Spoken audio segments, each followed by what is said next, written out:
여러분 요한복음 11장 45절 57절 말씀을 중심으로 주님의 길을 걷고 계십니까? 라는 제목으로 함께 은혜를 나눠보자 합니다.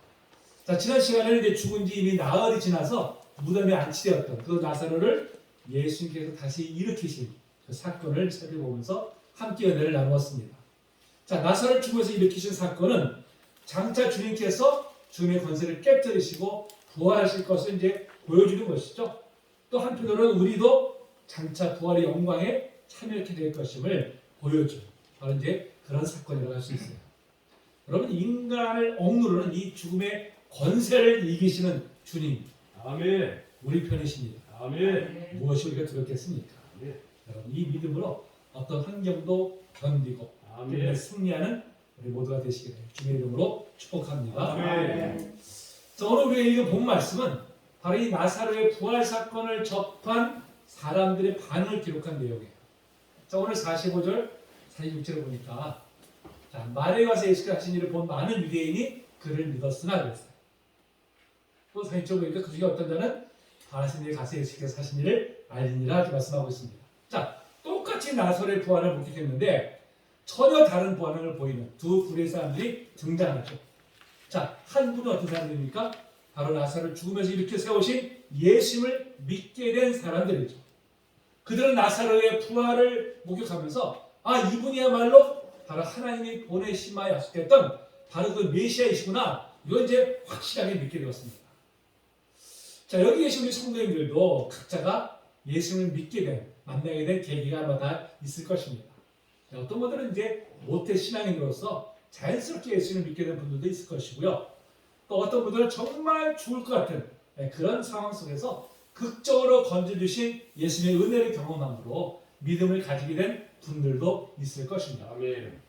하나님께서 우리를 만나주신 것은 워낙 다양해요.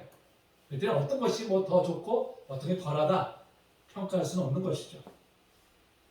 다만 정말 죽을 것 같은 상황에서 극적으로 예수님을 만난 분들일수록 그 체험이 워낙 강렬하잖아요. 그러다 보니까 예수님에 대한 믿음도 그만큼 더 강렬할 것으로 이제 여겨집니다. 그런 모태 신앙이라고 해서 모두가 다 뜨뜻지근한 믿음을 가지고 있는 것은 결코 아닙니다. 그리고 또 예수님을 강렬히 만났다고 해서 그 믿음이 또 끝까지 견고한 것도 아니에요.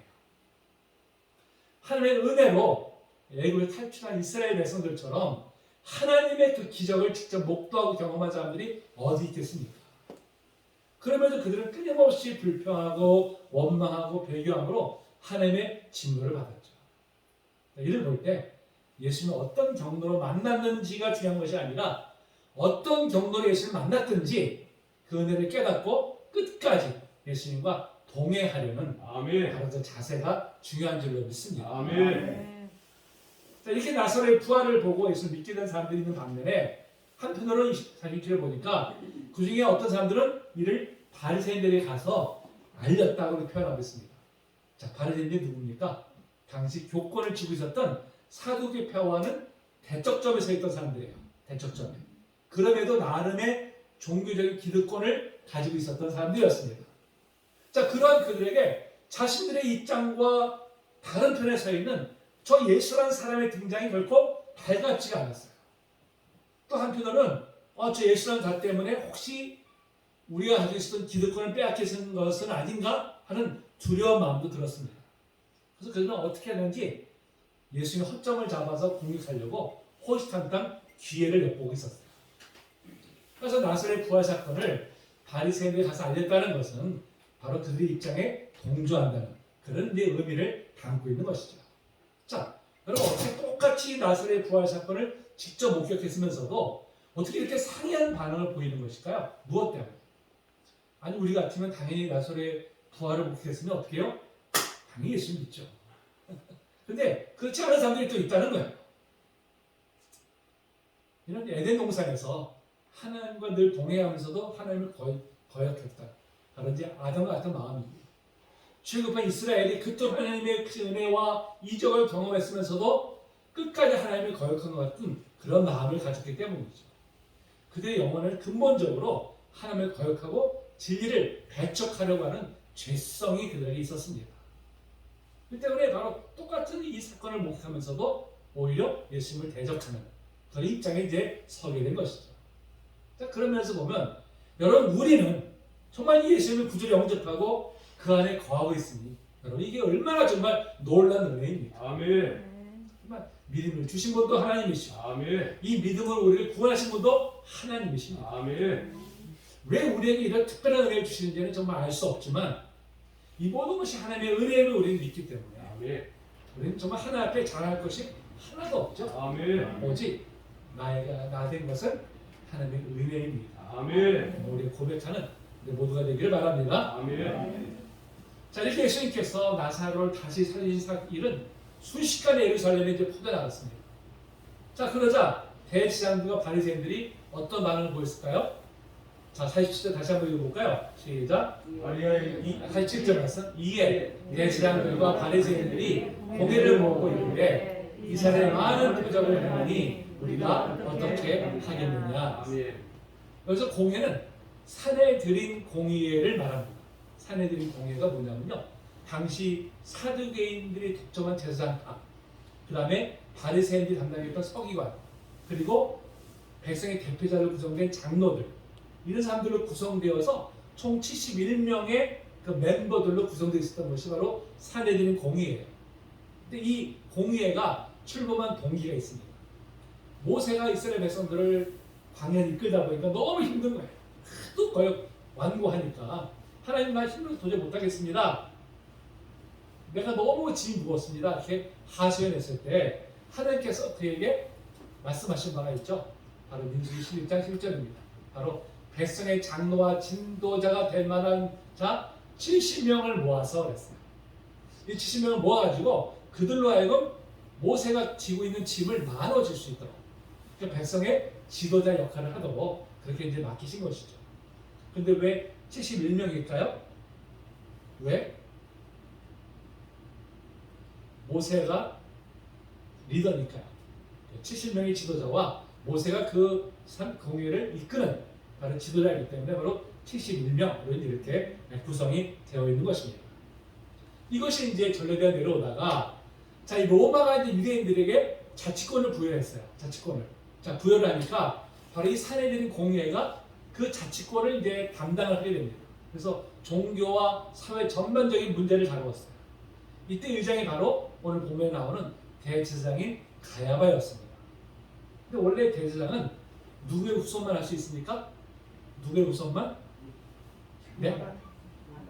아론의 후손이죠. 아론의 후손만 원래 제사장직을 감당할 수 있는데 이때는 그런 혈통에 관계없이 로마에 충성하는 사람들을 로마가 임명을 했어요. 로마. 그 다음에 이거 어떻습니까? 종교적인 정통성은 가지고 있지 못했죠. 오직 로마에 충성을 다하면서 자신의 기득권을 누리는 데만 혈안이 되어 있었습니다. 그러니까 이들은 예수께서 죽은 나사로를 다시 살린 사건을 접했으면 의당, 이분이야말로 하나님께서 보내시면 약속했던 바로 그 메시아시구나. 이거를 인정해야 되잖아요. 근데 그러기는커녕 오히려 자신의 기득권을 침해할 사람으로 여기면서 오히려 대적을 하죠. 그래서 어떻게든지 민중의 지지를 받는 것을 막으려고 했습니다. 그들은 메시아가 오는 것 그런 거 관심이 없어요. 오직 뭐에 관심이 있습니까? 자신의 기득권을 지키는 것. 그것만이 오히려 그들의 최고의 관심사 있었어요. 그 혹여나라도 저 우매한 군중들이 예수란 자를 메시아 인정하게 되면 자신의 기득권이 무너지는 것은 순식간에 일어난 일이죠. 그러한 일이 일어나기 전에 빨리 저 예수란 자를 죽여가지고 이런 아예 싹을 잘라버리자 이런 의도를 가지고 이제 공회를 연 것이죠. 자, 그것이 바로 이제 48절에서 그걸 표현하고 있잖아요. 만일 그를 이대로 두면 모든 사람이 그를 믿을 것이요 그리고 로마인들이 와서 우리 땅과 민족을 빼앗아 가리라 하니. 그러니까 저 예수란 자를 중심으로 해서 민중들이 모여들면 폭동이 일어나게 되고 그렇게 되면 로마인들이 자신의 성전을 무너뜨리고 자신의 기득권마저 빼앗아 갈까 이제 두려워했던 것이죠.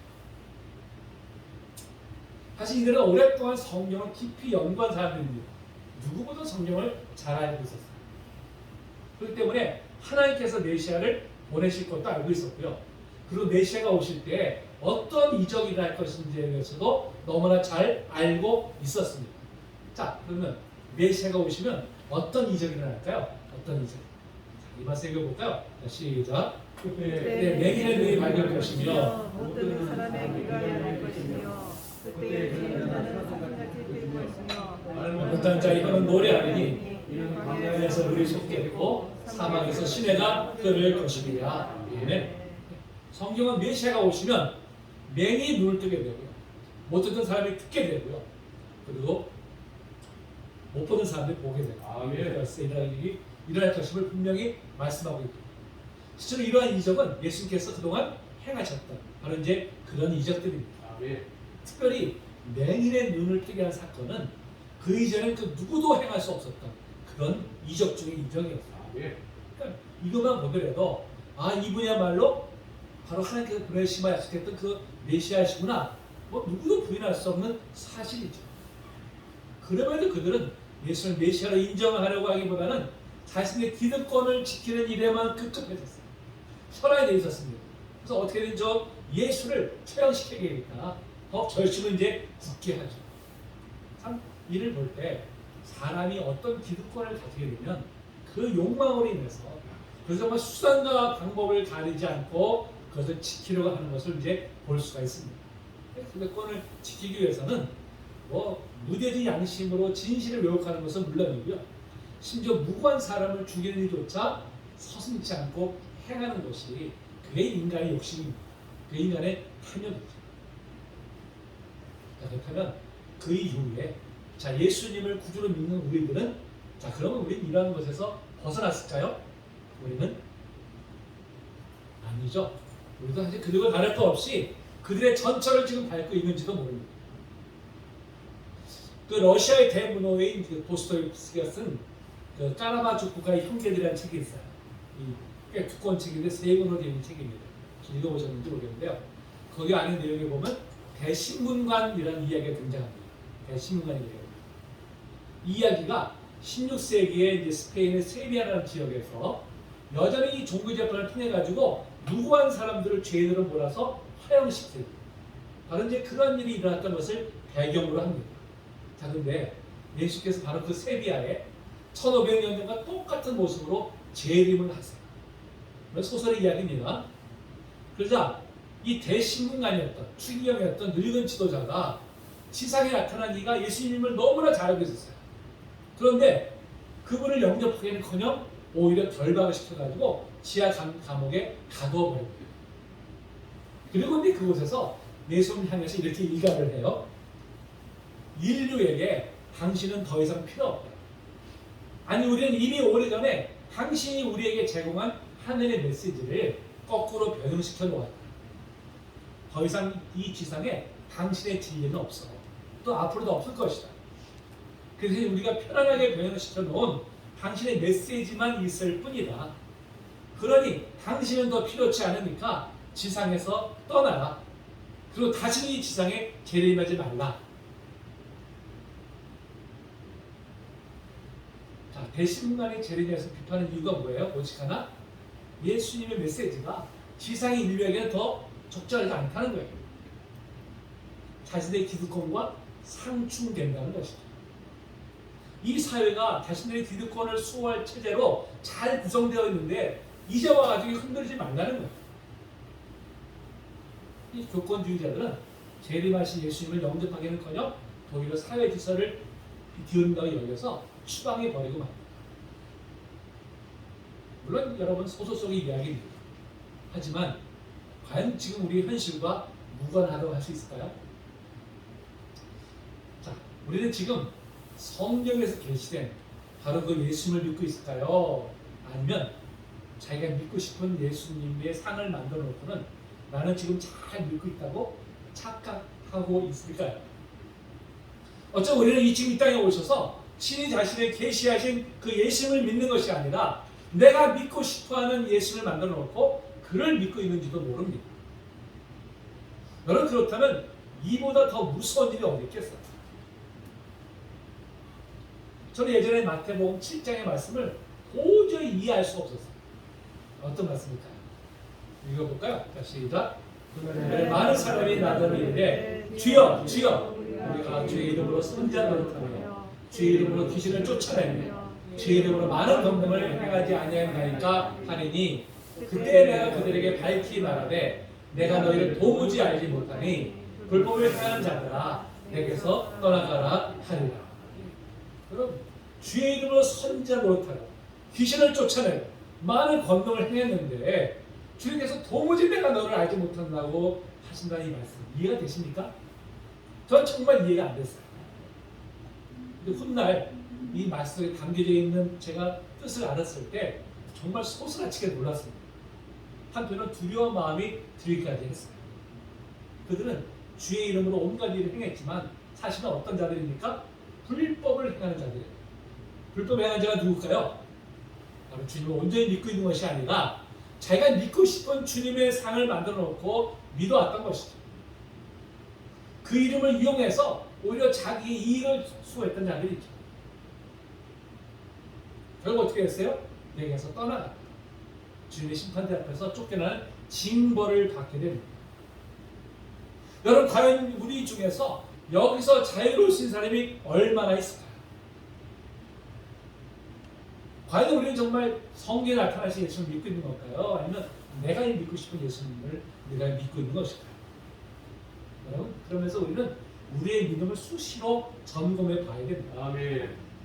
정말 내 뜻을 내려놓고 아멘. 온전히 주님을 따르고 있는지 우리는 정말 자신을 돌아봐야 됩니다. 아멘. 우리가 성경에서 계시된 바로 그 예수님을 우리가 온전히 믿으려면 무엇보다도 우리 안에 있는 선입견을 버려야 돼요. 아멘. 그리고 성경적 가치관으로 무장을 해야 돼요. 아멘. 선입견이 뭡니까? 선입견이 바로 옛 자아로 인해서 형성된 가치관을 말합니다. 옛 자아가 죽지 않고 살아있으면 그로 인해서 형성된 선입견이 바른 말씀을 받아들이는 것을 가로막아요. 그래서 우리의 믿음이 그릇된 방향으로 가게 합니다. 여러분 신앙생활을 한마디로 표현한다면요 마치 좀비처럼 중후 같은데도 또 살아나 중후 같은데도 또 살아나는 그래서 결국 나를 멸망을 이끌어 가려고 하는 옛 자아와의 싸움입니다. 아멘. 그게 바로 신앙생활이에요. 우리 성도님들이 이 영적 전쟁에서 승리하고 계십니까? 아멘. 아멘. 아멘. 감사합니다. 담대히 고백할 수 있다는 것 얼마나 감사한 일입니다. 근데 우리가 어떤 데 승리하는 것 같은데 어떤 데도 패배하는 것 같지 않습니까? 사실은 그때 우리가 실망해요. 절망하게 됩니다. 아 내가 이거밖에 안 되나? 내가 기껏 믿음이 좀 있는 것 같았는데 내가 또 이런 걸 가지고 내가 이렇게 약한 것 때문에 내가 또 이렇게 패배를 하나? 우리가 늘 갈등합니다. 여러분 우리는 그때 실망할 필요 없어요. 아멘. 절망할 필요 없습니다. 아멘. 왜요? 우리 안에 우리를 도우시는 성령님이 계십니다. 아멘. 성령 우리는 의지할 때 우리를 반드시 우리 승리의 길, 인도해 줄 줄로 우리는 분명히 믿습니다. 아멘. 다만 우리가 할 일이 뭐예요? 나의 연약함을 알고 끝까지 성령님을 의지하는 것입니다. 아멘. 내가 강하고 생각하면 절대 성령을 의지하지 않아요. 우리는 늘 나의 연약함을 알고 아멘. 성령을 온전히 우리가 의지하고 우리를 도우셔서 승리케 하시는 그런 성령님 우리가 동행하게 될 줄로 분명히 믿습니다. 아멘. 자 이렇게 공회에서 예수님에 대해 어떻게 할까 감론을박을 벌이자 자 대제사장인 가야바가 탁 나서죠. 뭐라고 얘기합니까? 한번 읽어볼까요? 시작. 하나님의 백성을 위하여 죽어서 온 민족이 망하지 않게 되는 것이 너희에게 유익한 줄을 생각하지 아니하는도다. 가야바는 자신들의 기득권을 지키기 위해서 저 예수라는 자를 희생시키는 것이 옳다 이렇게 좀 말하고 있죠. 그러니까 다른 말로 표현하면요. 다수를 위해서 소수를 희생시켜야 한다는 그런 논리입니다. 여러분 이 논리가요. 19세기 영국에서 나온 공리주의의 최대 다수의 최대 행복과 연결이 돼요. 이 공리주의는요. 참된 선이 뭐냐? 바로 최대 다수가 최대 행복을 누리는 것이다 이런 주장입니다. 근데 이것을 이 논리를 따지면 다수의 행복을 위해서라면 그러면 소수 희생은 불가피하다는 그런 결론에 이르게 되죠. 사실 역사는 이런 논리에 기초해서 그동안 많은 억울한 소수들을 양산해 왔습니다. 여러분 과연 다수가 행복하기 위해서 소수가 희생되어야 하는 이 논리가 진리일까요? 결코 진리가 될 수 없습니다. 왜? 누구든지 나는 다수에 속하기 원하지 내가 많은 다수를 위해서 내가 희생해도 좋다고 하는 편에 설 사람은 없기 때문에 그렇죠. 무엇보다 주님은 다수를 위해서 소수를 희생시켜도 좋다고 가르치지 않으십니다. 아멘. 이 말씀 읽어봅니다. 시작. 너희 어떤 사람이 양 100마리가 있는데 그 중에 하나를 잃으면 이 99마리를 둘에 두고 그 잃은 것을 찾아내기까지 찾아다니지 아니하겠느냐. 아멘. 자, 우리 성도님들이 이 말씀을 대할 때 어떤 생각이 드십니까? 양 한 마리 찾아 떠났다가 99마리를 잊어버리면 더 손해 아닌가? 혹시 이런 생각이 들지 않으십니까? 이런 생각이? 그렇다면 우리도 어느샌가 공리주의 사상에 물들어 있는 거예요. 근데 주님은 뭐라고 말씀하십니까? 99마리 두고 한 마리를 찾으러 나서겠다고 말씀하십니다. 아멘. 뭘 말씀하는 거예요? 한 영혼이 천하보다 더 귀함을 아멘. 바로 비유해서 말씀하신 것이죠. 아멘. 여러분 사회도요. 한 영혼을 포기하는 사회는 결국 나머지 99명도 상황에 따라서 다 포기할 수 있음을 의미하는 것입니다. 반대로 한 영혼을 포기하지 않고 귀하게 여기는 사회는 나머지 99명도 다 살릴 수 있는 그런 사회입니다. 아멘. 꼭 영혼 구원의 관점에서가 아니더라도 여러분 이 사회에서 그 누구도 귀하지 않은 사람은 한 사람도 없어요. 아멘. 어느 누구든지 그 사람은 다수를 위해서 희생되어야 할 존재가 아니라 누군가에게는 반드시 있어야 될 존재이고 가장 사랑하는 대상임을 우리가 분명히 알아야 됩니다. 아멘. 한 사람을 귀하게 여기는 사회가 결국엔 모든 사람을 귀하게 여기는 사회예요. 아멘. 한 사람을 귀하게 여기지 않는 사회는 결국 모든 사람을 귀하게 여기지 않는 사회로 전락하고 맙니다. 근데 그동안 우리 사회가 사실은 다수의 이익을 위해서 소수를 기꺼이 희생시켜 왔고요. 이를 너무나 당연시 여겨 왔었어요. 이건 결코 바람직한 사회의 모습이 아닙니다. 아멘. 모든 사람을 귀하게 여기고 함께 더불어가는 사회. 아멘. 그것이 바로 하나님께서 꿈꾸시는 사회고요. 아멘. 그것이 바로 하나님의 나라입니다. 아멘. 우리는 그러한 나라를 이 땅에 세우는 일에 부르심을 받은 사람들이에요. 아멘. 우리는 무엇보다 우리 교회가 정말 한 영혼을 정말 귀하게 여길 줄 아멘. 그런 공동체로 세워져 나가기를 아멘. 소망합니다. 아멘. 자, 이어서 이제 51절, 52절에서 자, 이제 이것은 이 요한복음을 쓴 요한의 이제 해석이죠. 자, 뭐라고 표현합니까? 가야바가 한 이 말이 스스로 함이 아니요, 스스로 함이 아니요, 그의 대상이므로 예수께서 그 민족을 위하시고 또 그 민족만 위할 뿐 아니라 흩어진 하나님의 자녀를 모아서 하나가 되게 하기 위하여 죽으실 것을 미리 말함이로라 하셨어요. 자, 그렇다면 가야바가 예수님의 대속 사역에 대해서 알고 있었을까요? 아니죠. 분명히 그는 예수님의 대속 사역에 대해서 알고 있지 못했습니다. 그런데 그러면 그런 말을 한 것은 그가 어떻게 무의식 중에 하나님께서 그의 말에 개입하신 것이다. 이렇게 지금 해석을 하고 있죠. 여러분, 하나님 이처럼 하나님을 신실하게 믿는 사람만을 통해서 일하신 것이 아니라 때로 하나님을 대적하는 사람들까지도 사용하셔서 당신의 뜻을 이루어 가십니다. 아멘. 대표적인 예가 누굴까요? 바로 예수님을 배반해서 팔아넘긴 가룟 유다죠. 사실 그가 예수님을 팔아넘김으로 십자가를 지시게 되었어요. 이로써 하나님의 뜻이 이루어졌습니다. 그렇다면 하나님의 일하심의 도구가 되었잖아요. 쓰임받았잖아요. 그러면 그게 예수님을 배반한 책임을 물을 수 있을까요? 자, 이런 의문을 우리가 가지게 되잖아요. 이런 의문을 우리 성도님들은 이런 의문에 어떤 답을 내시겠습니까? 어떤 답을? 이런 견해는 옳은 것일까요? 아니죠. 여러분 잘 들으시고요.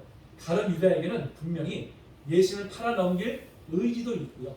그것을 하지 않을 의지도 분명히 있습니다. 근데 그 의지를 어떻게 사용했어요? 자기 탐욕을 위해서 예수님을 팔아넘기는데 사용했잖아요. 그 때문에 그는 결코 그 책임에서 결코 자유로울 수가 없는 것이죠. 여러분, 만약에 유다가 예수님을 팔아넘기지 않았다면 하나님께서 다른 방법을 통해서라도 당신의 뜻을 반드시 이루셨을 것입니다. 또 요셉의 형들이 요셉을 시기해가지고 애굽의 노예로 팔아넘겼잖아요. 근데 하나님께서는 그를 통해서 요셉을 애굽의 총리로 만드셨고 또 이스라엘을 구원하셨습니다. 아멘. 요셉은 그러한 과정에 하나님의 뜻이 있으셨음을 이제 그가 깨달았기 때문에 훗날 형들을 기꺼이 용서할 수 있었죠. 이처럼 하나님의 섭리는 우리에서 정말 감히 측량조차 할 수 없는 그런 너무나 깊고 너무나 높습니다. 아멘. 그러니까 하나님은 누구든지 어떤 상황이든지 다 사용하셔가지고 아멘. 당신의 뜻을 이루어 가십니다. 아멘. 다만 그 안에서 우리는 하나님께 순종할 의지도 있고요. 아멘. 거부할 의지도 있어요. 이것을 가리켜서 자유의지라고 하죠. 하나님께서는 당신의 섭리에 순종하는 자에게는 영원한 생명을, 아멘. 거부하는 자에게는 영원한 징벌을 내리십니다. 그래서 우리에게 주신 이 자유의지를 가지고 하나님께서 온전히 순종합니다. 아멘. 선한 일에 쓰임받는 우리 모두가 되시기를 축복합니다. 아멘. 자, 이렇게 인간은 자기들의 유익을 위해서 기꺼이 다른 사람을 희생시키려고 하지만 예수님은 모두를 위해서 기꺼이 자신을 희생하시면서 십자가의 길을 걸어가셨죠. 바로 그래서 52절에서 바로 요한이 예수님의 죽으시기 위해서 뭐라고 말합니까? 그 민족만 위할 뿐 아니라 바로 유대인들만이 아니라 흩어진 하나님의 자녀, 아멘. 이 땅의 모든 사람들을 위해서 바로 그 죽음의 길을 걸어가신 것이다. 아멘. 그것을 이제 분명히 말씀하고 있습니다. 유대인들은 자신들만의 메시아를 원했었어요. 자신들만의 메시아를. 근데 예수님은 유대인들만이 아니라 모든 사람들을 구원하기 위해서 아멘. 거의 십자가를 지신 것이죠. 아멘. 자, 그것을 요한일서 2장 2절 말씀합니다. 읽어볼까요? 시작. 우리 우리들을 위한 화목 제물이니 우리만 위할 뿐 아니요 온 세상의 죄를 위하시니라. 아멘. 모든 사람들을 위해서 십자가를 지신 것입니다. 아멘. 예수님은 자기를 위해서 다른 사람을 희생시키신 것이 아니라 도리어 다른 사람의 생명을 구하기 위해서 기꺼이 자기 자신의 생명을 내어주셨습니다. 이로 인해서 수많은 사람들이 멸망에 이래서 건진을 받고 영원한 생명을 선물로 받게 되었어요. 아멘. 바로 저와 여러분들이 바로 이 은혜로 말미암아 우리가 이렇게 구원을 받게 된 것이죠. 아멘. 예수께서 하늘보다 영광을 버리시고 이 땅에 성육신하신 이유가 바로 여기에 있습니다. 아멘. 비록 세상은 자기 유익을 위해서 타인을 희생시키려 하지만 예수님은 그와 정반대의 길을 걸어가셨습니다. 아멘. 그렇다면 우리는 지금 어떠한 길을 걸어가고 있을까요? 어떠한 길? 여러분 세상의 길이 아닌 예수님의 길을 따라가는 것이 예수님의 제자된 우리가 걸어가야 될 마땅한 길이 아니겠습니까? 아멘. 자기 자신만의 유익을 구하지 않고 다른 사람의 유익을 위해서 기꺼이 자신을 희생할 줄 아는 바로 예수님을 닮아가는 아멘. 저 여러분들 되시기를 소망합니다. 아멘. 자, 이렇게 이제 사내들의 공회에서 예수님을 죽이로 결의했다는 소식을 예수님께 듣게 돼요. 듣게 되니까 어떻게 했습니까? 그것을 피해서 다른 곳으로 가서 거하신다고 말씀하고 있어요. 죽음이 두려워서 피한 것일까요? 아니죠. 아직 죽을 때가 되지 않았기 때문이죠. 여러분, 모든 일에는 나아갈 때가 있고요. 물러날 때가 있습니다. 이 때를 알고 처신하는 것이 참된 지혜죠. 아멘. 그래서 무엇보다 우리는 하나님의 때를 분별해서 그에 따라 지혜롭게 우리가 행동을 해야 됩니다. 아멘. 그래서 우리는 그래서 무엇보다도 그 때를 분별할 수 있는 지혜를 달라고 우리가 늘 구해야 됩니다. 아멘. 우리를 간구할 때 성령께서 우리에게 그런 또 지혜를 우리에게 주셔서 하나님 것을 이루게 하실 줄로 믿습니다. 아멘. 자, 그래서 오늘 55절에 보니까 유대인의 유월절이 가까움에 이렇게 기록하고 있어요. 자, 유월절이 가까웠다는 것은 뭘 말하는 것일까? 예수님이 언제 죽으셨습니까? 십자가에서? 유월절 때. 그렇죠? 유월절 때 죽으셨잖아요. 그만큼 이제 예수님의 죽으심이 임박했음을 지금 암시하고 있는 것이죠. 자, 세례 요한이 예수님을 가르쳐서 뭐라고 했습니까? 세상 죄를 지고 가는 하나님의 어린 양이로다 이렇게 지칭했잖아요. 왜 세상 죄를 지고 가는 하나님의 어린 양을 표현했습니까? 바로 유월절 하나님의 진노의 심판을 면하기 위해서 어린 양을 잡아가지고 문설주 일방에 발랐잖아요. 그걸 본 천사들이 그 집을 뛰어넘었습니다. 그래서 유월절이죠. 그래서 바로 이제 그것을 지금 말하는 것이죠. 예수님은 우리의 모든 죄로 인한 하나님의 진노하시면서 우리를 구원하시기 위해서 기꺼이 희생 제물이 되시고자 십자가의 길을 걸어가셨습니다. 그래서 유월절이 가까웠다는 것은 바로 그 십자가의 길이 가까웠음을 이제 암시를 하고 있는 것입니다. 그래서 이제 56절 50절에 보니까 사람들이 예수님을 찾는 장면이 나와요. 자, 이래 예수님을 찾는 목적이 무엇일까요? 진리이신 또 생명이신 주님을 찾는다기보다는 호기심으로 아주 대제사장과 바리새인들이 죽이려고 찾아다니는 예수님자가 누굴까? 나사로를 살렸다는 게 정말일까? 어떻게 그럴 수가 있어? 사람이 어떻게 다시 살아? 그래서 하여튼 간에 그 사람을 좀 보고 싶다 하는 아마 호기심으로 이렇게 아마 차였을 거예요. 그렇다면 여러분, 우리는 지금 예수님을 찾는 목적이 무엇입니까? 무엇 때문에? 왜 찾고 계세요, 예수님을? 나의 만족이 아니라 바로 참된 생명과 진리가 예수님께 있기 때문이죠. 아멘. 예수님께서 예수님 따르는 많은 사람들이 예수님 곁을 떠나니까 쟤들에게 말씀하시죠. 너희도 가려느냐? 이렇게 말씀하십니다. 그때 또 항상 나서기 좋아하는 베드로가 나서서 뭐라고 얘기합니까? 자, 읽어볼까요? 시작. 시몬 베드로가 대답하되 주여 영생의 말씀이 주께 있사오니 우리가 누구에게로 가오리까? 아멘. 여러분, 베드로의 고백이 바로 우리의 모든 고백이 되기를 바랍니다. 예수님 따르는 목적은 그 어떤 것도 아닙니다. 오직 진리와 생명이 예수님께 있기 때문입니다. 아멘. 예수님을 정말 끝까지 따름으로 참된 진리와 생명을 누리는 우리 모두 되시기를 축복합니다. 아멘. 말씀 마칠 텐데요. 주님을 따르지 않는 사람들은 자기 유익을 위해서 기꺼이 타인을 희생시키려고 합니다. 주님을 따르는 사람들은 타인의 유익을 위해서 기꺼이 자신을 희생합니다. 주님은 자신이 섬기를 받기 위해서 오신 것이 아니라 섬기기 위해 오셨다고 이렇게 말씀하고 있죠. 자, 그럼에도 우리는 여전히 섬기려고 하기보다는 섬기를 받으려고만 하지는 않습니까? 타인의 유익을 위해서 자기를 희생하기보다는 자기 유익을 위해서 타인을 희생시키려고 하는 세상의 길을 우리가 따르고 있지는 않습니까? 여러분, 어떤 길이 우리가 마땅히 걸어야 할 길일까요? 어떠한 길? 주님의 길을 걸어가는 것이 당장에 손해보는 것 같아도 그것이 영원한 생명의 길입니다. 아멘. 세상의 길이 아닌 주님의 길을 걸어가는 아멘. 여러분들 되시기를 축복합니다. 아멘.